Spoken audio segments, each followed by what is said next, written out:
Hi, welcome to this channel on magnetic energy, technology, principles, applications, metaphysics, philosophies, and all kinds of stuff. This video is on magnetic energy and crop circles. So, anomalous phenomenon, anomalies in nature, in science, these are often the gateways to entire new fields of science. The magic lies in the anomaly.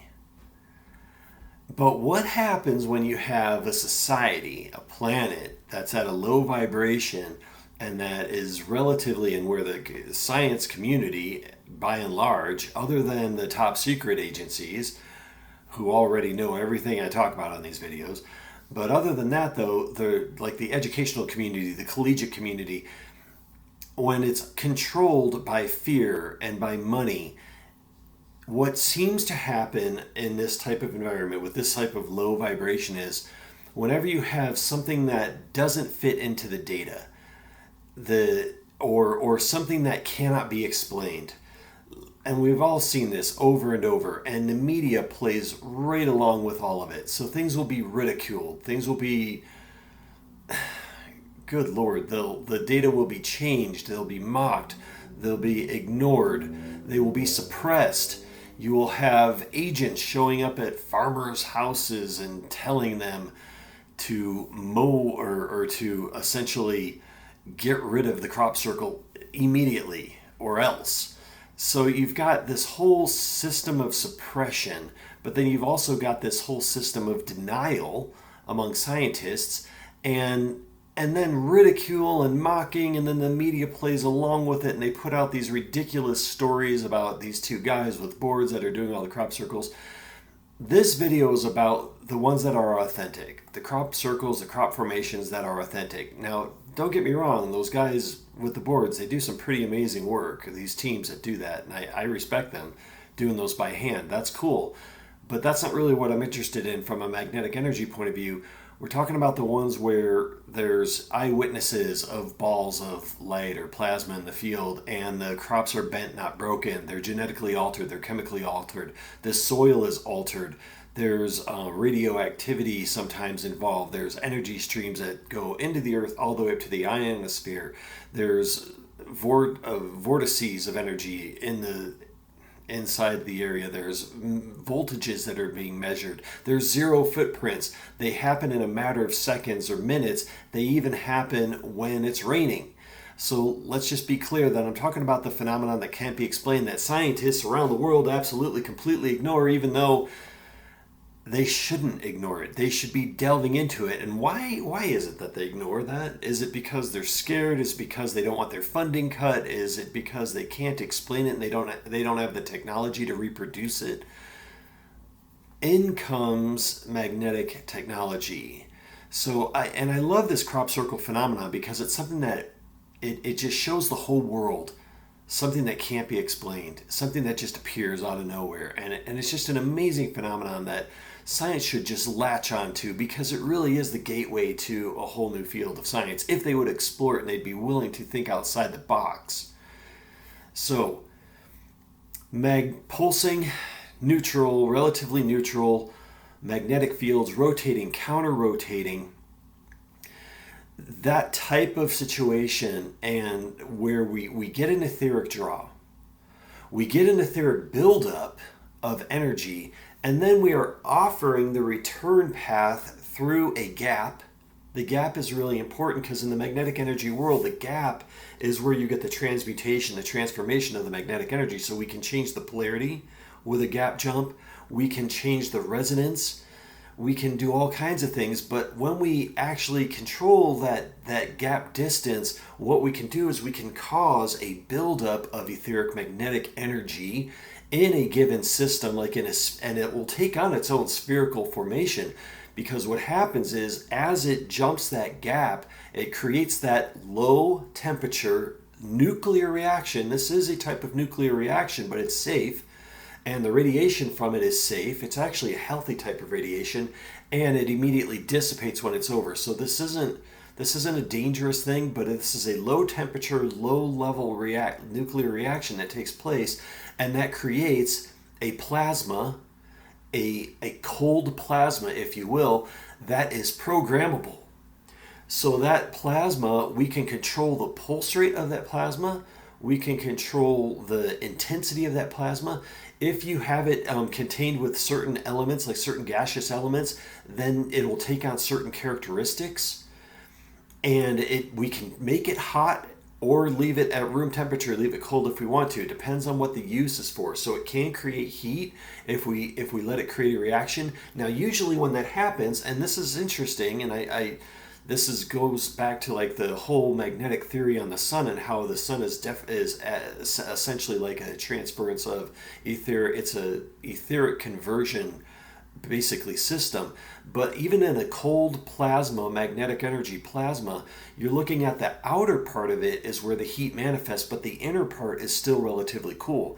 And that's because at the outer part is where a reaction takes place, and we're getting back into like an etheric exchange. So it's going back into the etheric realm, and then it leaves us with this byproduct of waves, essentially, that ripple in the ether. And so they will come up as like electromagnetic frequencies or electromagnetic waves, and they be like projections of heat or whatever it is. And so, but that's only at the surface, or it can just be completely cool depending on what you're doing with it.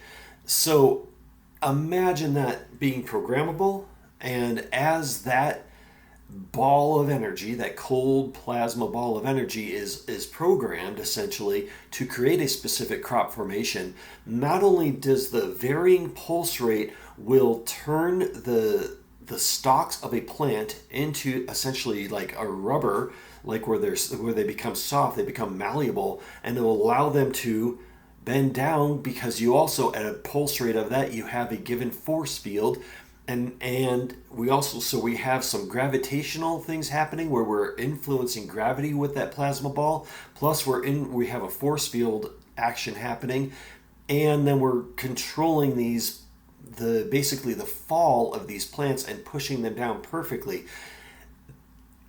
Look, and if you haven't looked into crop circle research, do it and look into some of the interesting patterns that have formed. One of the things that's fascinating, and as a side note of that, a lot of these patterns in these crop formations have magnetic symbolism and even magnetic device symbolism encoded in them. And there's a lot of magnetic implications, magnetic energy technology and principle implications that happen in these crop circle formations, which is really fascinating if you really want to dive into that.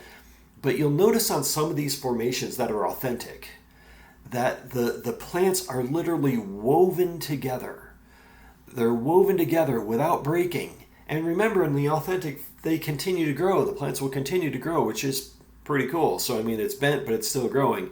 And then they're actually fed to people. So, think about the implications of that. We don't know what that's doing.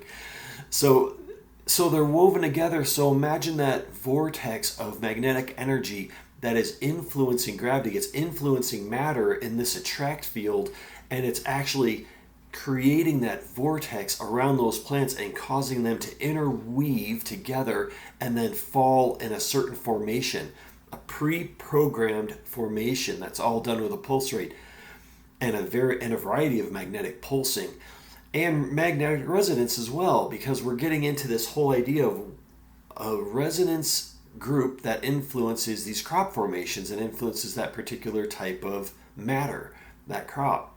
And so in a matter of seconds, as eyewitnesses have reported, you could literally have this cold ball or two or three or four working together in unison, whipping around this field of crops, laying down a formation and leaving those tiny little microscopic perfect spheres of magnetite or other minerals in that soil. That's a result, that's a byproduct of those plasma energies having that draw factor where they're connected into the earth and they're connected into the ionosphere. Everything in that whole stream above and below those plasma balls is influenced, and the crops are right in the middle of that. And that's pretty fascinating.